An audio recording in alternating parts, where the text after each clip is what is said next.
Les foules qui ont vu Jésus multiplier les pains et les poissons et qui sont rassasiées espèrent trouver le pain qui donne la vie au monde. Elles sont à la recherche de quelque chose de matériel qui puisse assouvir toute faim. Cette chose désirable qui garantirait la vie serait comme un trésor à conserver dans un grenier, quelque chose qu'on détiendrait pour les mauvais jours. À cela, Jésus oppose la relation de foi à laquelle tout disciple doit consentir. Les signes dont il parle correspondent aux miracles qu'il a accomplis.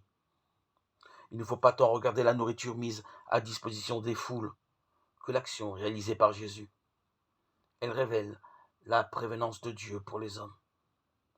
C'est ainsi que Dieu au désert s'était déjà manifesté quand le peuple hébreu a connu la faim. L'écaille et la manne étaient prodiguées quotidiennement pour que le peuple fasse chaque jour l'expérience de sa foi en Dieu. Le pain quotidien serait-il au rendez-vous? Être chrétien, c'est bien faire profession de foi que Dieu est la source de la vie, que tel un berger il conduit son peuple. La foi se vérifie dans les épreuves quand justement le pain vient à manquer ou qu'il faut affronter toutes sortes de difficultés. À ce moment, il ne s'agit pas de s'accrocher à un quelconque objet, mais il faut puiser ses forces dans sa relation filiale avec le Seigneur. Il en a ainsi de la grâce donnée dans le repas de la scène. Elle n'est pas une chose invisible que nous recevrions de Dieu, mais elle est de l'ordre d'une relation renouvelée avec le Seigneur.